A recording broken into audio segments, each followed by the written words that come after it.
Monday morning to all of you parents. I have a mum who's written in asking, how do I cope with my child's issues? It seems like she has various issues. So, the first thing I'd like to talk about is don't sweat the small stuff. Learn to filter the small things from the bigger things.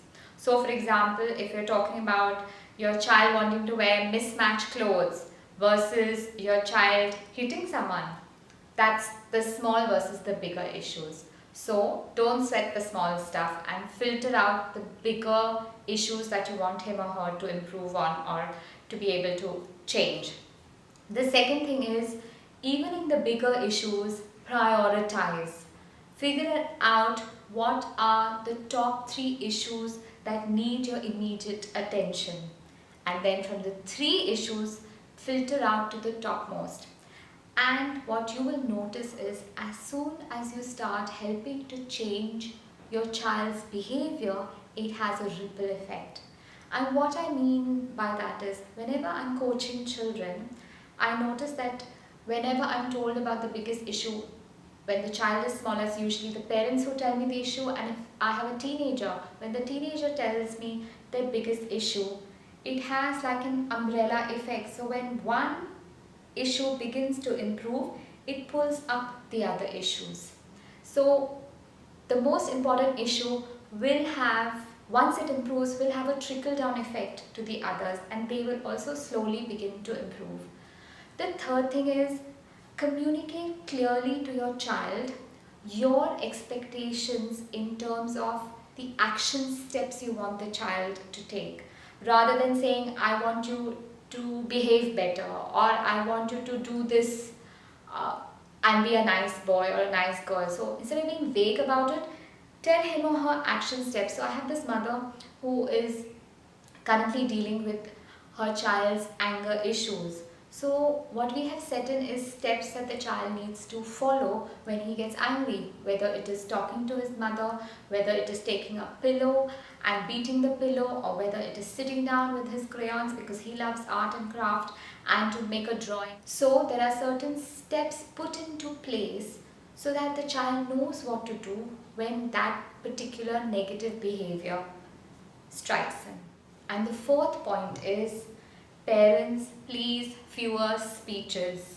Sometimes children are like, oh my god, here she starts again. So instead of telling your child that if you become angry and then you hit someone and then you will be thrown out of your school and then you won't ever be able to go to college, then you won't have a job, the children become deaf to these things. So instead, try and focus on how the child can improve his behavior and coach your child, rather than telling him about the long-term 10-year consequences of what's going to happen with his current bad behavior, because children very honestly cannot see so much into the future. And the fifth and most important point for you parents is, expect to fail.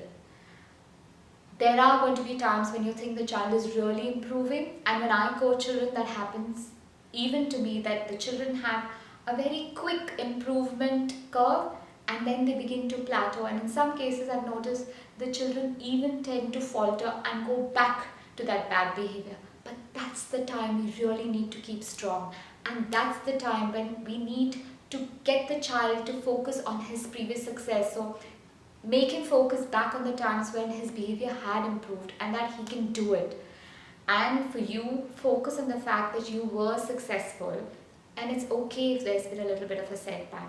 And start each day with your child on a fresh slate. Someone once told me this very beautiful thing, that take out from your vision the way we look at our children, that, oh, you were so terrible yesterday. So remove that negative vision even from your own eyes, and look at your children, supporting them with love, no matter how they are, because their behavior does not define the child. It is a part of the child.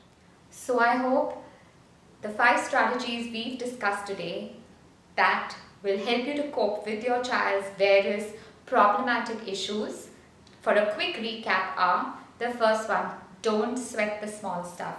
The second one is prioritize. the important issues you want to deal with and deal with one important issue at a time. The third thing is communicate clearly to your child action steps you want him or her to take.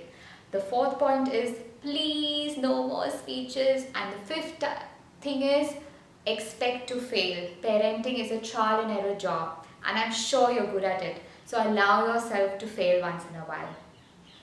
I look forward to receiving more emails from all of you. Thank you for sending in those questions. I have a special workshop for children coming in the spring break. So if you want to send your children 7 to 12 years age group or even your teenagers for very important issues like anger management, do remember to email me on sunanaathena@gmail.com with your child's name and age, and I will send you the forms to fill in. Look forward to seeing you next Monday. Bye.